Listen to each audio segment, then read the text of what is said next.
start. 15 km przed nami, widzimy się za godzinę z hakiem. Powodzenia. Mam nadzieję, że z małym hakiem.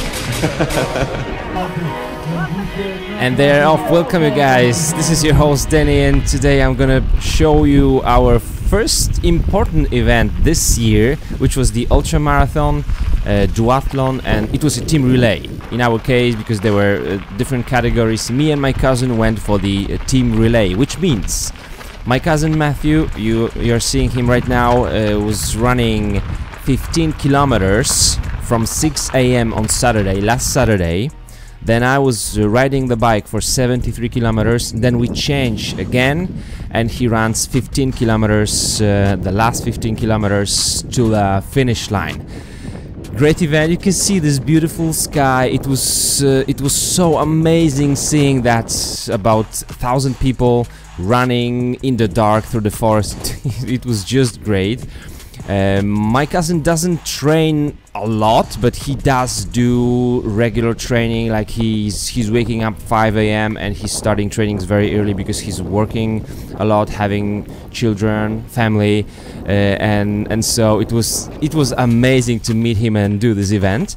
In the meanwhile, I'm already prepared and I'm just packing everything to the car. And heading to the changing zone, just checking everything. I had two helmets, AERO and MTB, just in case, because the AERO one had very dark eyewear. I had just one inner tube in case of a puncture, so no more puncturing. I said the punctures limit 0 for this event. And we can go. Just for that day, it was very cold. It was -7 right now degrees. And when I was showing you my preparation to the race, there was so much mud. This is why I went for the cyclocross bike. But I think still cyclocross bike was faster, but on the frozen ground, not as much faster as it would be on the muddy ground comparing to the MTBs. So just at 20 minutes to 7 a.m. We are driving to the changing zone, and Matthew is still running. He has just a couple of kilometers left. We don't see him, we don't know where he is. We have two cameramen, our friends. So we have two e-bikes. We have Merida E-Wine 60 and we have Kelly's Tygon, so they are riding on those e-bikes. And I'm gonna be riding Merida Mission CX, the carbon one. On SRAM Force, it went very well with that bike. It is interesting to see my cousin running. He's been watching my videos for some time. I didn't know he was so serious about training. Amazing stuff. I do just a little bit of a warm-up, but very interesting thing, guys. As the warm-up I made, listen to that. Cold water immersion, not immersion, a very cold, longer shower. It made me really bulletproof in terms of when I went out and saw that I'm saying, who's telling us to go in this temperature, run or ride the bike so early in the morning? So after that cold shower, I felt great, I felt warm, I felt almost like hot. And because it's 70 kilometers, rather flat ground, I decided to go easy for the first 5k kilometers, so I didn't have to make a longer warm-up. It was just about 15 minutes, that short of a warm-up. I'm warming up right now.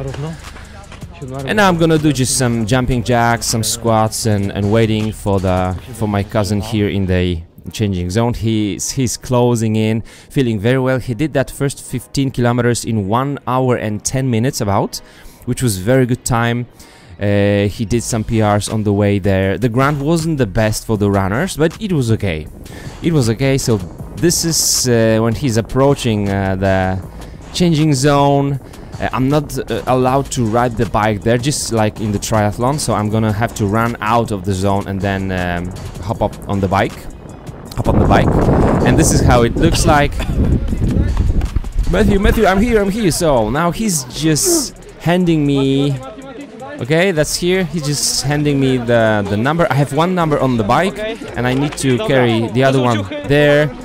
And I'm leaving. He did well, Matthew. Very, very good. He said it was up the hill. There were some hills. So I'm running right now, telling my number, leaving the zone and riding the bike. And then the first bummer of this race for me in the riding part was that I see the rider ahead of me. You can see him or her there, and he turned to the left. It was a woman.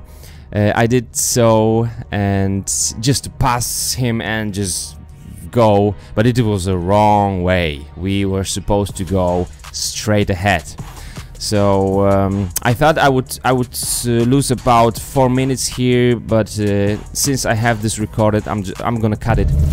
It was about 2.5 minutes.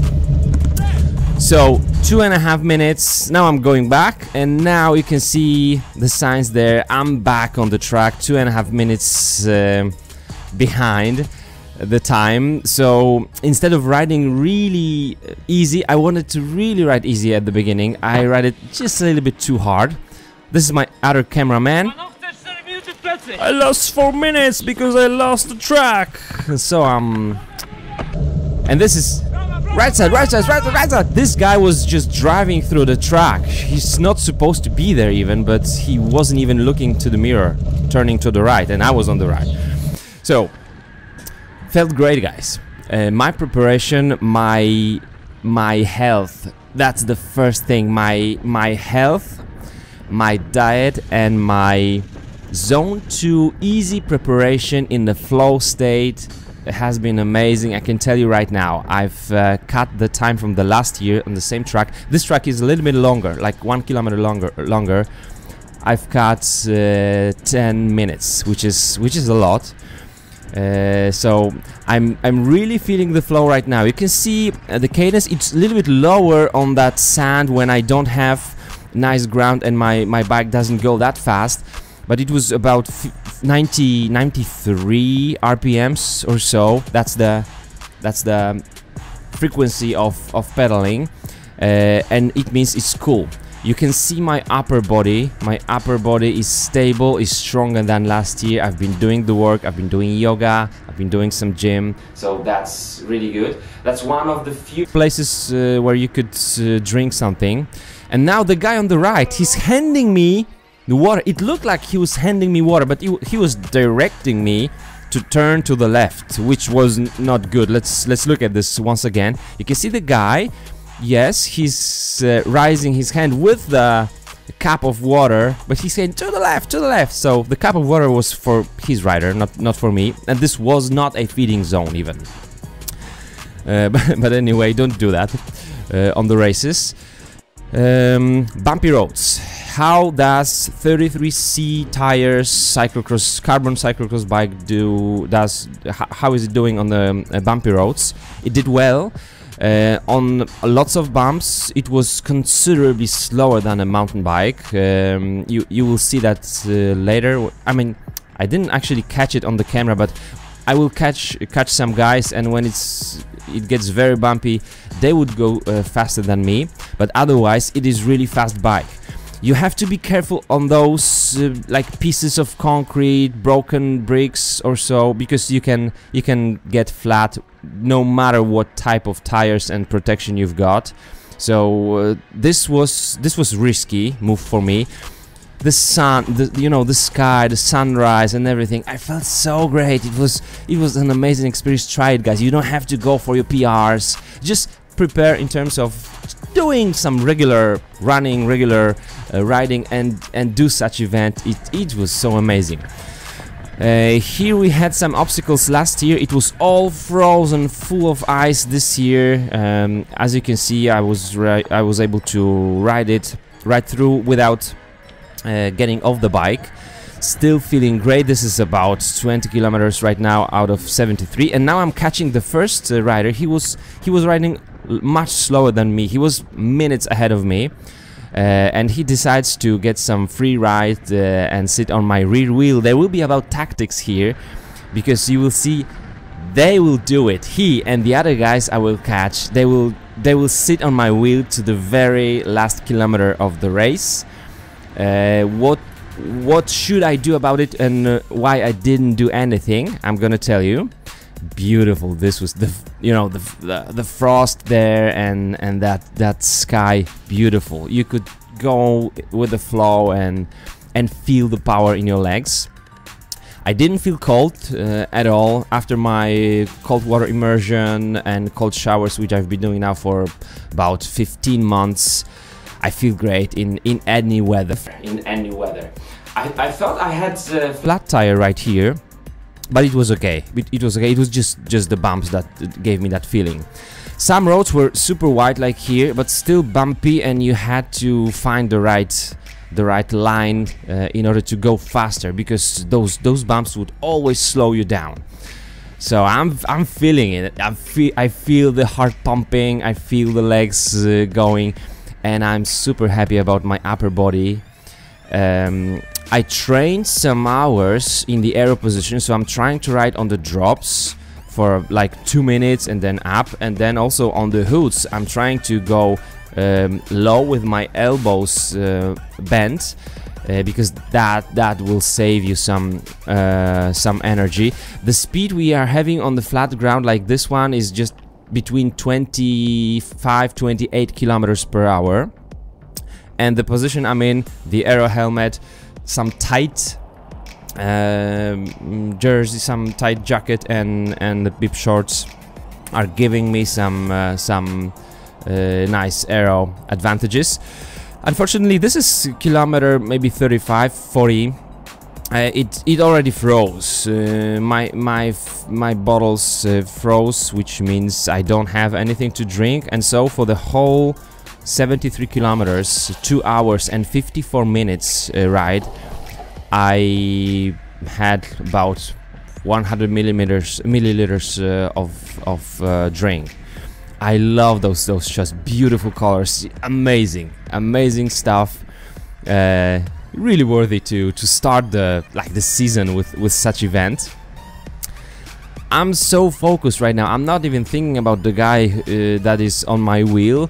And when we catch 2 other guys, I'm gonna tell you about the tactics. There was some tactics in what I was doing, and you will see why in a second. I think we're gonna yeah. These are the 2. So you can see they are riding much slower again, because you couldn't see them to the horizon. So it was good couple of minutes ahead. This guy goes with me, then the last one decides, okay, I'm gonna go. This is the cameraman, so I can go forth, and then this one says, okay, I'm gonna try. And they went with that speed, 25-28 kilometers per hour. You have nice advantage, AERO advantage. It could be 10-20 watts, which is a lot. So instead of riding slower, you are riding the same speed as I'm riding. What happened here, see the corner. If you are riding slower in the corner, you have to do what this guy at the end does. He has to accelerate. So focus on the cornering. If you do it technically very well, you can make your competitors, your competition accelerate each time, so they will lose some energy. This is my train now. This is Supreme Biker Dennis train, and I'm the only one to pull. So why is it so?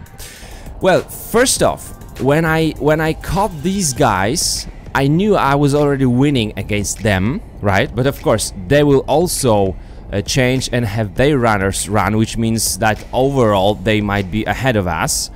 They might have faster runners, but I already felt I had good biking time. And the second thing is that I tried them.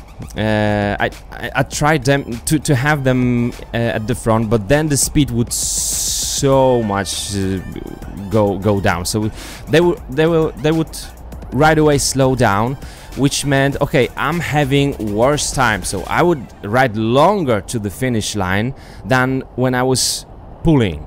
So I decided to pull. And there was also one guy I knew. He helped me when I was riding my 300 kilometers trip when I punctured. Very nice guy. Said, okay, I owe you that one, so you can just sit on my wheel. He's the third right now. So the second last guy here, that's the one. So no one is working for their tactics. What was wrong with their tactics? I mean, it's always advantage when you're just sitting on the wheel. But if they gave me maybe 45 seconds, 60 seconds change, and they would pull for that little amount of time, I could just catch my breath. And I could pull longer. I could pull longer and faster. As you can see, I have ice in my bottle, but since I had the energy gel, I decided I have to somehow I have to drink, because this is the last part of the tarmac, very short one.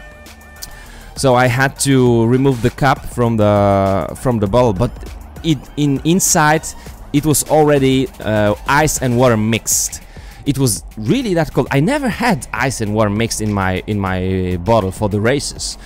So this surprised me, and it was the last sip I had, which was not very good. But there was a worse mistake I made, and it's a great lesson for me, guys, for the whole season, because I'm testing so many bikes. What happened? I'm still feeling great. I'm still riding AERO. I'm still, you know, flexible in those corners, and you can see the last one, he has to accelerate once again to sit on the wheel on the third guy. What happened? After 2 hours, I felt my biceps femoris, all those muscles at the back of my femur, my thighs, right, aching a lot. So this is. Sorry for the second, this is the uphill. It was quite steep one. I didn't know that the guys at the back were suffering. So if I intended to break that train and just drop the guys, that would be the place to attack. That was also the place I knew if I wanted to attack somebody, I'm gonna do it here. I was not even looking back because it was no point for me to drop anyone. So these guys there, you can see how much they suffer. They will get back to us on the flat ground, but I'm just doing my work. I'm riding my stuff. I'm just trying out my my engine, which is a good one. I'm able to utilize some nice amount of the oxygen. I'm feeling very well, guys. This is I don't remember when I felt that well, just feeling well. So what I was talking about, sorry, it was the tactics. I wanted to tell you something. My muscles. So guys, after 2 hours of riding, I felt a horrible pain at the back of my thighs. And why was it so? It was because I've spent too little time in the position on the cyclocross bike, which is different than the mountain bike. So it was not my tires being tired or having the lactic acid there. It was just the position on the bike. And so my last about 5 kilometers, I've lost tons of time because I slowed down just in order to get there. Because my trainings usually were between 60 and 90 minutes, something like that. This was almost 3 hours, still riding, like, you know, just under my threshold, and I paid for that at the end. So my lesson for this year is to make less kilometers on different testing bikes, have my main racing bikes, and be very well fitted to them. I'm showing now to the other guys, okay, change me, and I told them just plainly, change me just for just give me the to breathe. This guy at the end, he didn't even go and pass me, which was not the best tactic for them.